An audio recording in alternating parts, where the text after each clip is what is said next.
amigos, bienvenidos a un nuevo programa de Libertad Constituyente Televisión. Soy Juanjo Charro y hoy conectamos con Héctor Martín Barahona, que está en Dubái. Hola Héctor, ¿cómo estás? Hola Juanjo, muy buenas tardes por aquí, tardes aquí en Dubái ya de anochecida y muchas gracias por invitarme una vez más a un nuevo programa.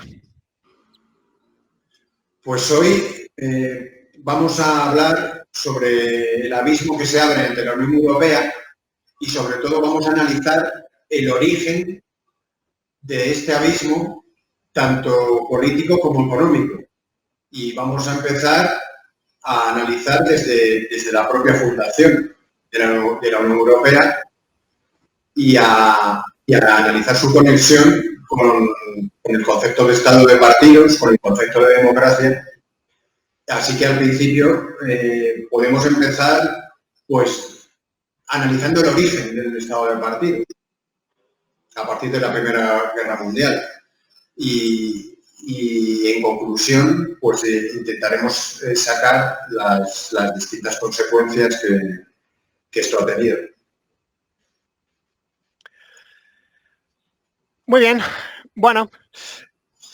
pues mira, si nos situamos cronológicamente en el final de la Segunda Guerra Mundial, al final de la guerra tenemos las conferencias de Yalta y de Potsdam, ¿verdad? Donde realmente allí los que mandan son la Unión Soviética por un lado y Estados Unidos por el otro, ¿verdad? Que son los dos grandes poderes que a partir de entonces se van a enfrentar. Y son los que deciden qué regímenes políticos se van a instaurar en cada una de sus áreas de influencia que van a tener después de la guerra.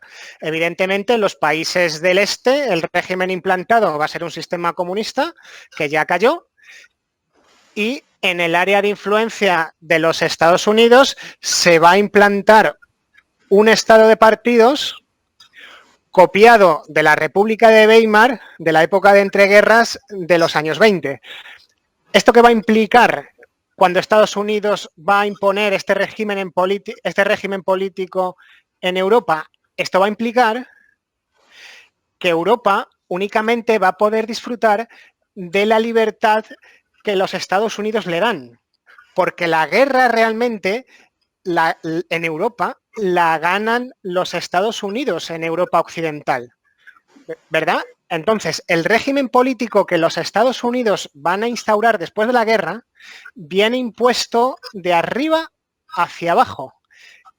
Es decir, Roosevelt y después Harry Truman llaman a los antiguos políticos de los años 20, a De Gasperi, a Konrad Adenauer, a Renan en Francia, y se vuelve a instalar el mismo sistema que había aupado a Hitler al poder y que Hitler fue perfectamente capaz de modificar para instaurar su régimen. En conclusión, podemos decir que políticamente, después de la guerra, no se progresó nada. Claro, el estado de partidos que se implanta en Europa tras la Segunda Guerra Mundial no es un modelo de Estado nuevo. O sea, alcanza sus características fundamentales en esa época, después de la Segunda Guerra Mundial, pero tiene antecedentes. Como has dicho, Héctor, después de la Primera Guerra Mundial y sobre todo con la implantación de la República de Weimar a partir de 1919, se implanta un tipo de Estado cuyo régimen político hasta la época era inédito. ¿Qué pasó en esa época? Bueno, pues fundamentalmente la cosa parte de dos factores. Una, Alemania deja de ser un Estado autoritario, deja de ser una monarquía, deja de ser una monarquía al desaparecer el Kaiser, y entonces tienen que fundar una república en principio parlamentaria.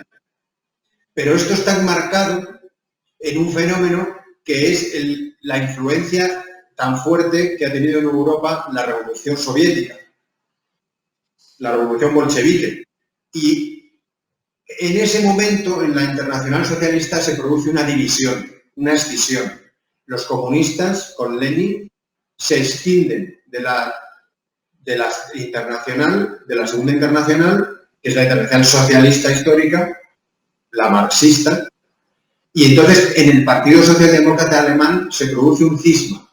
Por un lado están los que seguirían la línea leninista, Rosa Luxemburgo y Liebknecht, y por otro lado el Partido Socialdemócrata, que entra a pactar con la derecha alemana para establecer un nuevo régimen, la República de Weimar.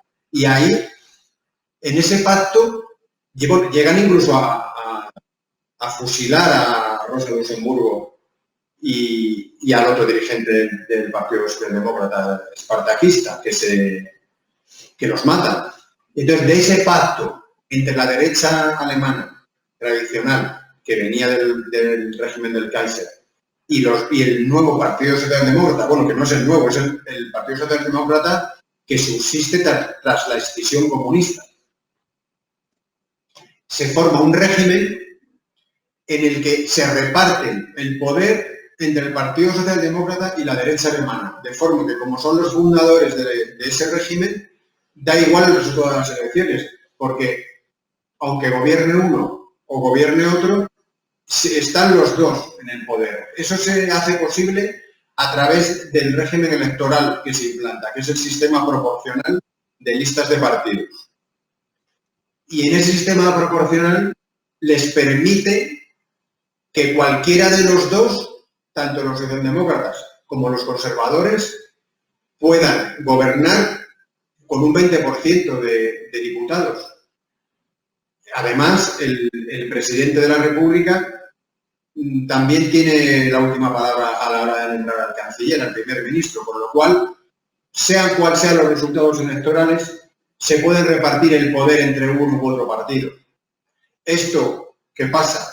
Que se había, en este sistema electoral de la República de Weimar, se había abandonado el único sistema electoral que, proveniente de los sistemas liberales de representación, se concebía, que era el sistema uninominal mayoritario con distritos pequeños y donde solamente un diputado, el que más votos sacaba, representaba ese distrito en el Parlamento. Y esto lo abandonan los alemanes para basar un sistema político que entonces estaría ya fundamentado no en la representación política, sino en la integración de las masas en el Estado, que sería una de las ideas fundamentales de los autoritarismos que surgen en Europa a partir de los años 20, que son sobre todo el fascismo y el nacionalsocialismo y otros sistemas similares a estos que se generalizan en varios países europeos, como Hungría, Rumanía, Polonia y, en definitiva, los que no han caído ya en el autoritarismo están en el estado de partidos, que no es autoritario ni totalitario, pero es una oligarquía. Digamos que es un estado intermedio, un sistema político intermedio entre el sistema que tiene libertad política, que todavía continúan en aquella época en él, tanto el Reino Unido como Estados Unidos, pero que ya la inmensa mayoría de países europeos se alejan de él para adoptar las primeras formas de estados de partidos. Así que, en definitiva, llegamos a la Segunda Guerra Mundial en una situación en la que, debido al miedo que tienen las autoridades de ocupación, Eisenhower y el Marshall,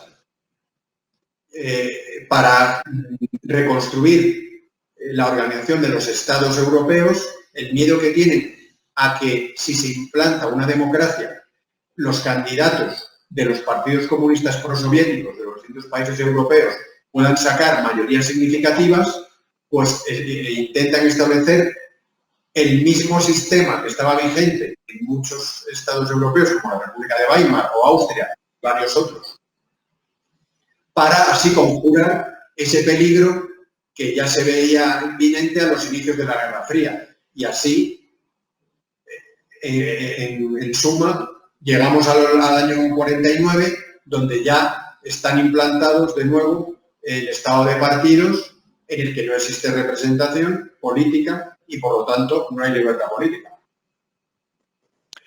Sí, tú fíjate la barbaridad de estos regímenes políticos que se instauraron al final de la guerra y que todavía permanecen hoy, y que incluso el régimen implantado en España a la muerte de Franco es copia también de estos regímenes de la República de Weimar, ¿verdad? Y esto no es que lo digamos nosotros, o no es que lo dijera y lo explicara también nuestro maestro don Antonio García Trevijano, sino que ya Gerald Leibholz, en su libro titulado Los problemas estructurales de la democracia moderna, escrito en 1958, dice lo siguiente. Dice, y cito textualmente, la voluntad de la mayoría de los partidos se identifica con la voluntad general del pueblo, fíjate el concepto rusoniano, sin mezcla de elementos de representación. Esta es la doctrina oficial constitucionaria, no constitucional, de la integración del pueblo en las repúblicas europeas. Integración del pueblo dentro del Estado, no control del pueblo por el Estado. Y añade, todos los crímenes y corrupciones de los partidos estatales son, pues, crímenes y corrupciones del pueblo que los vota. Fíjate que en el 58, yo no sé si Felipe González había nacido, pero los GAL todavía no existían, pero fíjate, premonitorio, ¿eh? Dice, no porque éste se considere representado por ellos, sino porque tiene el sentimiento identitario de identificarse con ellos. Es decir, no hay que confundir representación, que no existe en este tipo de regímenes políticos europeos, con identificación. La representación es una relación jurídica sobre el que el representado manda sobre su representante, y la identificación realmente no pasa de ser un simple sentimiento, ¿verdad? Entonces, tenemos estos regímenes políticos construidos después de la guerra, de arriba hacia abajo una vez más, y a continuación, a finales de los 50, en el Tratado de Roma, tenemos la creación de la Comunidad Económica Europea, que luego más tarde va a ser Unión Europea, y que es creado por estos mismos estados. Y no digo por estos mismos países, por estas mismas naciones. No, no, no, no, no. Digo que la Unión Europea, la antigua Comunidad Económica Europea, es creada por estos estados y por estos mismos políticos, no por las naciones. Entonces, ¿qué crearon? Un régimen político europeo a imagen y semejanza del régimen político que ellos tenían en sus propios países. En definitiva, en conclusión, políticamente la Unión Europea no supone ni más libertad ni ninguna innovación en lo político tampoco, Juanjo. Llegamos así entonces, una vez que la comunidad europea, las comunidades europeas se han ido desarrollando pues, a partir del año 51 y sobre todo del año 56 a partir del Tratado de Roma, y se ha ido desarrollando con un gran nivel de crecimiento económico y de prosperidad, y a la vez España también se va desarrollando, sobre todo a partir de principios de los 60, y llegamos al final del régimen de Franco, a la muerte de Franco, en la que continúa la situación de la Guerra Fría, pero claro, tras la muerte de Franco, el gobierno nombrado por Juan Carlos, con las leyes fundamentales de Franco, pactan con la oposición democrática que traiciona los principios sobre los que se había organizado para formar un nuevo estado de partidos y además todo ello promocionado, porque vamos, de hecho, si no, no se hubiera podido implantar, todo ello promocionado y planificado también por Estados Unidos, por el secretario de Estado Kissinger, de acuerdo con la socialdemocracia alemana. Así decimos, bueno, ¿por qué los Estados Unidos apoyan y fomentan la formación de un nuevo estado de partidos a imagen y semejanza de los que se habían formado en Europa tras la Segunda Guerra Mundial? Pues porque siguen con el mismo temor a la Unión Soviética. Pero claro, aquí ya ha habido una serie de cambios muy importantes. La Guerra Fría ya ha avanzado mucho y aunque el público en general pues, no percibía que la Unión Soviética ya estaba empezando a declinar, sobre todo económicamente, e iba ya empezando a perder la Guerra Fría, los servicios de inteligencia y los gobiernos de los países occidentales sí ya habían percibido este declive. O sea, a pesar de que había ya abandonado Vietnam Estados Unidos y de que habían perdido, digamos, algunas partidas en el ámbito internacional en esa tensión entre Estados Unidos y la Unión Soviética, pero ya empezaba a haber señales, sobre todo para los analistas bien informados y para los gobiernos, de que la Guerra Fría se iba decantando a favor del bloque occidental, como se iba a comprobar pocos años después, ya a final de los 80, donde la Unión Soviética entra ya en una crisis económica definitiva y no puede aguantar el último embate financiero armamentístico que les presenta Reagan con la que se denominó Iniciativa Estratégica o Guerra de las Galaxias. Pero aún así, en la transición española se implanta este régimen, porque aunque ya no tiene la misma justificación de una Europa destruida y un peligro grave de enfrentamiento entre el bloque oriental y el bloque occidental, pero prefieren no arriesgarse y además tanto la oposición que había formado la oposición democrática como el gobierno procedente del régimen de Franco prefieren repartirse el pastel. Es decir, vamos a organizar unas elecciones. No sabemos quién va a ganar, pero da igual. En cualquier caso, ninguno nos vamos a perder. Como nosotros organizamos el régimen, el sistema proporcional tiene la virtualidad de que los fundadores de un régimen basado en el sistema proporcional ya van a asegurarse de estar 30, 40 o 50 años en el poder. O sea, nunca van a perder, porque el pueblo simplemente, como no elige representantes, simplemente vota proporciones, el 15, el 20, como decía don Antonio en la clave, podrían ni siquiera rellenar las listas hasta después de celebrarse las elecciones. Una vez que ya se sepan las proporciones de cada partido, los jefes de cada partido rellenan las listas y da igual, porque los empleados, los diputados son empleados de los partidos en el sistema proporcional, no representan a nadie. Entonces, nos encontramos en esa situación de gobierno oligárquico.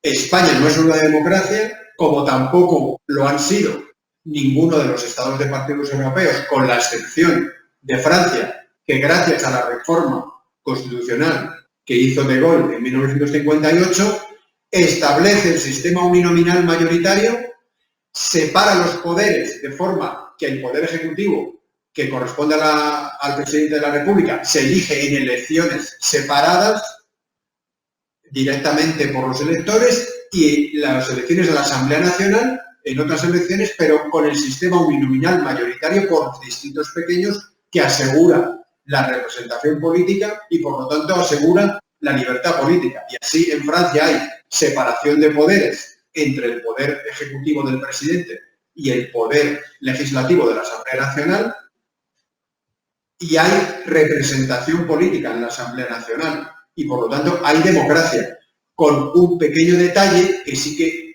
hace que no sea un sistema democrático al 100% propiamente dicho, aunque prácticamente sí lo es, que es que el presidente de la República, para nombrar al primer ministro y nombrar al gobierno, a los ministros, necesita la confianza de la Asamblea Nacional. Eso atenta contra la separación de poderes, pero no atenta totalmente contra ella. Se mantiene la separación de poderes, salvo este pequeño requisito de la confianza de la Asamblea, que no tenía por qué tener. La Constitución francesa podría ser totalmente democrática si eliminara este requisito. El presidente ha ganado las elecciones presidenciales y forma su gobierno, y no tiene por qué tener la confianza de la Asamblea Nacional. Eso sería una reforma que debería hacer Francia para ser una democracia como lo es Estados Unidos. Pero lo que se estableció aquí fue el estado de partidos, como lo hemos definido, en el que no hay representación política ni separación de poderes. Y además, en el nacimiento ya se manifiesta, porque la Constitución no se produce, la Constitución española de 1968 no se produce a través de un proceso de libertad constituyente en el que al pueblo, tras un periodo prudente de un año o un año y medio, se le presente no un proyecto de Constitución ya cerrado, como se hizo, para que diga si vota sí o vota no. Eso no es un proceso constituyente. Eso es un referéndum plebiscitario, de sí o no. Y si votas que no, nos quedamos como estamos. No. Los procesos constituyentes propiamente dichos no son así. Para que el proceso constituyente sea libre, al pueblo, los electores tienen que presentársele al menos 2 o 3 alternativas, 2 o 3 esbozos, los que surjan de la sociedad en ese momento, y elegir cuál de esos 2 o 3 quiere. O sea, de forma que si vota que no, no se queden en la nada, sino que puedan elegir entre 3 esbozos o proyectos. Aquí no, aquí la mentalidad es autoritaria, es oligárquica. ¿Por qué? Porque la única posibilidad de proceso constituyente que se concibe en los estados de partidos es entre los políticos, entre los partidos oligárquicos, por consenso, fabricamos un proyecto de constitución y al pueblo solamente le dejamos decir si lo quiere o si no lo quiere. Pero no le dejamos elegir entre 2 o 3 proyectos, entre 2 o 3 esbozos. Es decir, si quiere una república constitucional, como la que hemos definido respecto a Francia y a Estados Unidos, si quiere una monarquía parlamentaria o si quiere lo que haya en ese momento, una monarquía de partidos o cualquier otro régimen que la sociedad plantee. Claro, a mí ahora mismo, si se hiciera un proceso constituyente, pues supongo que las 2 o 3 opciones que saldrían para ese referéndum, donde se pueda elegir la forma de Estado y de gobierno, pues sería la República Constitucional, la monarquía parlamentaria o la monarquía de partidos, o cualquier otro tipo de sistema político, quizá una monarquía presidencialista, no lo sé, que es un ejercicio teórico que un día se hizo antes de nacer la Junta Democrática, del que podemos hablar en otro programa. Pero, en definitiva, tras este proceso de formación del Estado de Partidos español, en 1978 llegamos a que España solicita la entrada en las comunidades europeas. Sí, es que realmente el objetivo de la transición española era simplemente un lavado de cara al régimen de Franco para homologar al régimen español con el resto de regímenes políticos europeos, el italiano, el alemán principalmente, los europeos continentales, y así poder que España pudiera ser aceptada en la por aquel entonces Comunidad Económica Europea. Pero realmente, como magistralmente has explicado, fue un simple lavado de cara de pasar de un partido único estatal, Falange Española o Movimiento Nacional, como se llamara, pasar de ese régimen de partido único estatal, pasar a un régimen de varios partidos estatales. ¿Y realmente cómo se hizo? Pues integrando al resto de partidos de la clandestinidad dentro del Estado y no integrando y no surgiendo esos partidos de la sociedad civil, exactamente igual que en Europa, de tal manera que cuando la Constitución está aprobada, ya 8 años después de aprobarse la Constitución, es cuando se produce la incorporación de España a la Unión Europea. Otra vez de nuevo, sin referéndum y porque sí, porque el gobierno lo dice, sin acordar bajo qué condiciones y sin que el pueblo español pueda otra vez decidir nada. No vamos a decir aquí que la idea de comunidad económica europea, que la idea de mercado común, que la idea de libre circulación de bienes, servicios, capitales y personas fuese mala, que no lo es. Lo que realmente empezó a ser incorrecto fue el paso de la Comunidad Económica Europea a la Unión Europea, el Tratado de Maastricht.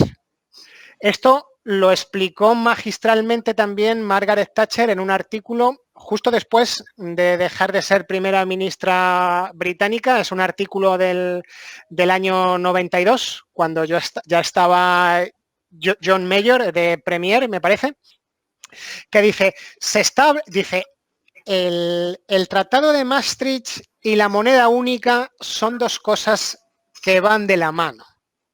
Y se está hablando de que si no nos integramos en Maastricht, en Europa va a haber 2 velocidades y nosotros nos vamos a quedar en el carril de los lentos. Pero dice Margaret Thatcher, si nos quedamos fuera de Maastricht, el Reino Unido no se va a quedar necesariamente atrás, sino que se va a quedar aparte. Y si nos quedamos fuera de Maastricht y por tanto fuera de la Unión Europea, que Margaret Thatcher, insisto, lo entendía como conjunto, nos vamos a quedar aparte de un conjunto de países que se quedarán estancados. Esto lo escribe Margaret Thatcher en el año 92 y bueno, pues ahora estamos en el 2020, ¿verdad? 28 años después y no hay más remedio que reconocer que esta señora tenía razón.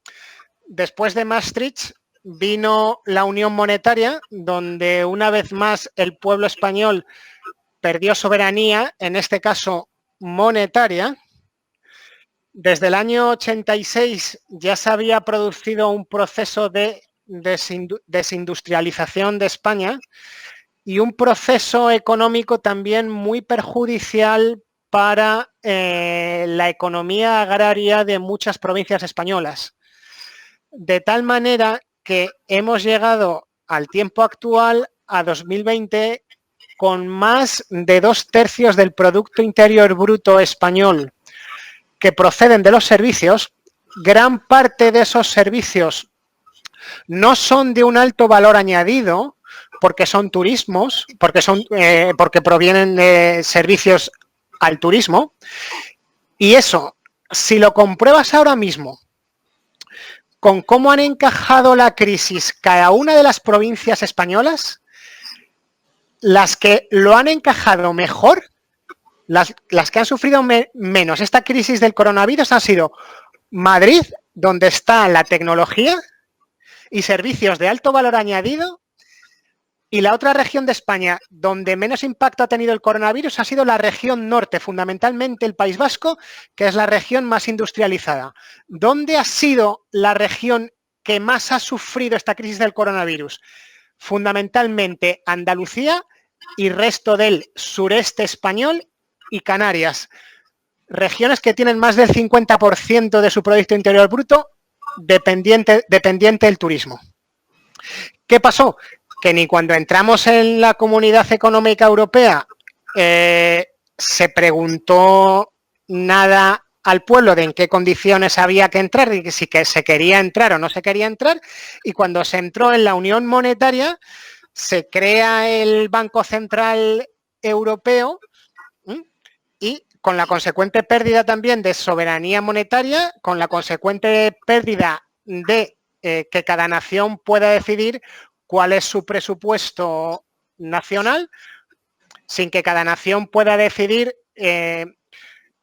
cuál va a ser su déficit cada año, y también, importantísimo, sin que cada nación pueda decidir qué deuda emite y en qué forma. Sino que actualmente toda la deuda pública que tiene el Estado español o el conjunto de las administraciones públicas es el Banco Central Europeo el emisor. O sea, date cuenta al nivel de soberanía que hemos llegado, ¿verdad? Y es que Aznar lo que tenía que haber hecho era haber cogido un grupo de economistas del Estado, del Ministerio de Economía, y decir, señores, dejen lo que están haciendo y se me ponen a estudiar esto, ¿verdad?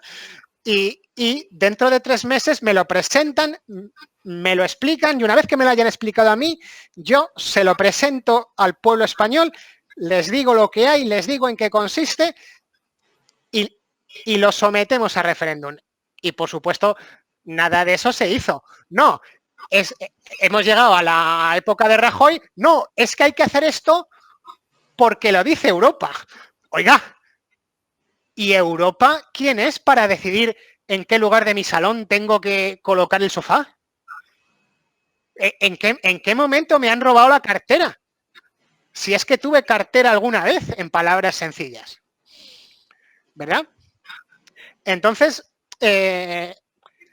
ahora mismo hemos llegado a una situación del Estado español hiperendeudado, con una deuda que ya es impagable, pero y además con una deuda que está emitida en una moneda sobre la que España no tiene ningún control, ¿verdad? Y que está emitida en una moneda que no es la moneda nacional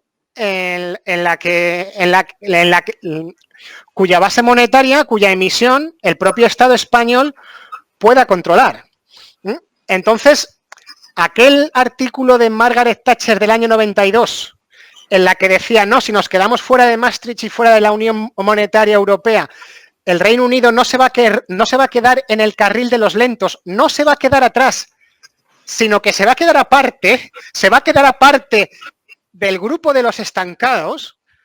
Dios mío, en conclusión podemos decir qué razón llevaba esta mujer.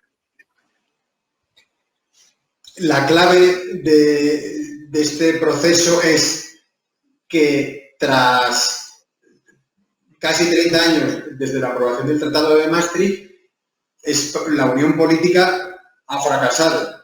La Unión Europea se encuentra ante un abismo, no solo económico, que ya veremos lo que pasa y lo dejaremos para una próxima cita, sobre el futuro económico, el futuro del euro. El euro, vamos a ver, en crisis va a entrar porque la crisis económica que se avecina, por desgracia, parece bastante fuerte y eso va a repercutir en el euro de una u otra manera. Pero desde el punto de vista político, en la Unión Europea está ante otro abismo, porque ante los varios intentos de avanzar hacia una unión política, todos han sido fracasados, total o parcialmente. ¿Y cuál es la razón de esto? Pues que España, dentro de Europa y otros países del sur, son muy europeístas. Los países menos desarrollados suelen ser más europeístas porque creen que se van a desarrollar más dentro de la Unión Europea y además que se les va a pegar algo, o sea, más ortodoxia en las políticas económicas y en la legislación. Pero, ¿qué ocurre? Que no existe una conciencia política europea. Y además, no puede existir, porque para que exista una conciencia política europea, tiene que haber una libertad política en las naciones europeas para que construyan una entidad supraestatal. Porque la entidad supraestatal que ahora es la Unión Europea es una especie de supraestado de partidos. Porque como está compuesta de estados de partidos, salvo el caso de Francia, pero es uno entre 27, pues es un supraestado de partidos que nunca puede tener conciencia política nacional. Muchos europeos Yo me incluyo y creo que prácticamente todos los repúblicos, los asociados del MCRC, si somos europeístas también, nos gustaría que en el futuro hubiera unos Estados Unidos de Europa, pero basados en la libertad política. Y una vez que los países europeos tengan establecidos sistemas democráticos basados en la libertad política, en la representación y en la separación de poderes, entonces podrán construir una federación europea. Unos Estados Unidos de Europa. Mientras no. Europa seguirá siendo un concepto geográfico, por supuesto, histórico, cultural, pero político no. Porque las instituciones de la Unión Europea están hechas de imagen y semejanza de los estados de partidos que la componen. Así que, Héctor, bueno, llevamos ya más de media hora, nos hemos pasado bastante de tiempo, así que tenemos que dejarlo aquí, porque lo que se nos queda en el tintero, que es mucho, pues lo acometeremos en un futuro programa cercano.